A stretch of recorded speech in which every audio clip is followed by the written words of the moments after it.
All right. So last video I left off, presented y'all with this and said, all right, see if you can figure out this one is. It's probably this one is probably the easiest to identify. This would be well, if you want to take a second now, if you didn't hear me in the last video, you can pause and yeah, see if you can think of it. But all right, now I'm gonna tell you it's asystole, Asystole. I don't know, I just spelled it because it's right up there. But anyway, so asystole is when there's no electrical activity in the heart at all, right? Because again, when we see rhythms, we're seeing the electrical activity in the heart.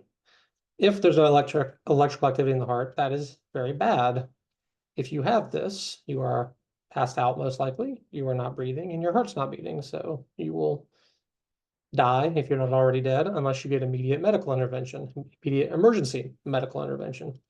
So systole is one of those you really want to be watching out for because it's very bad. And hopefully you wouldn't see this unless, you're working in a intensive care unit or you're on an ambulance or you turned on the tele box before you attached all the leads or something.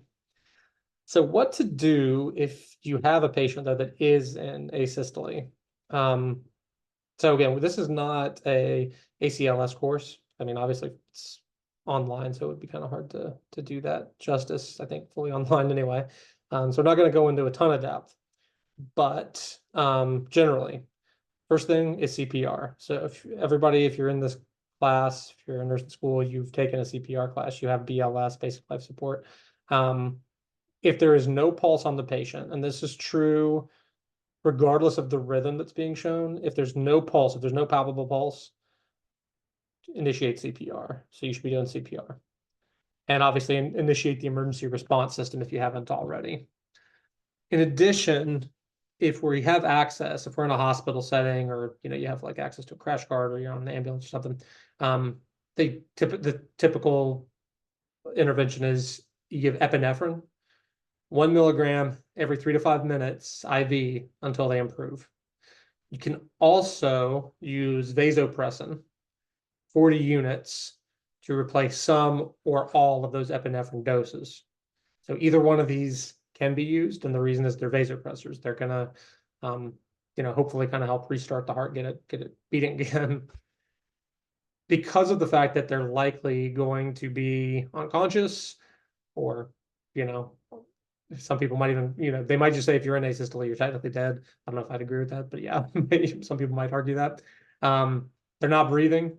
So depending on how long they are and or how they're, if they improve or how long this is going on, they may need a new airway via a trach. So you'd have to give them an artificial airway and give supplemental oxygen.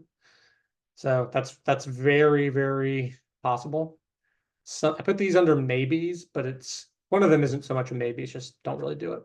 So calcium chloride is a medication that used to be given. It used to be very common. I saw when I was looking at this, I saw like articles that were from like the 1920s and stuff, and it seemed like then getting into the 70s and 80s, there started to be a lot more research as to like how effective actually is this. And then yeah, over the last like 30, 40 years, it's kind of fallen out of use. But basically, it used to be given very, very commonly in these situations. There's no evidence base for using it, though. It's not shown to help. Um, there's actually some complications that can emerge from it. There may be some physicians out there that still use it, or I can't speak for the whole world, so there might be some places you'd go to that they might still use this.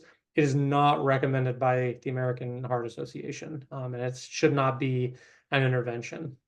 So again, it might be something you see sometimes, but as far as I can tell, looking at the evidence base, there really isn't any evidence base for it, so it really shouldn't be used.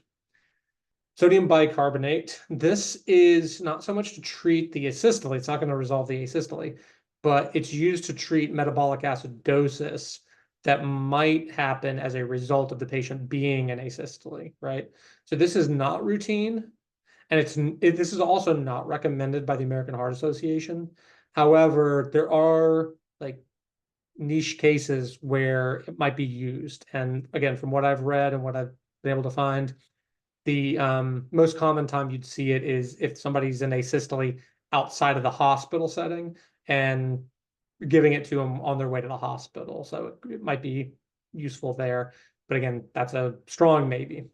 One thing you'll notice that isn't on here is defibrillation or cardioversion.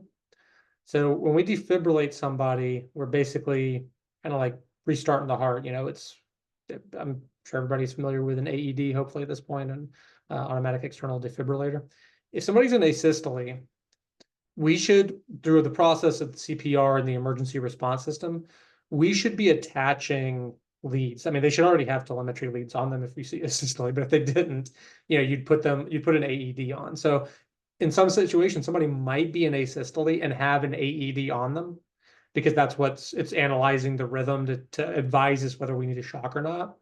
But generally, if somebody's in asystole, if we know they're in asystole and they do not have a pulse, if they have a pulseless rhythm, we should not, it is not recommended to defibrillate them.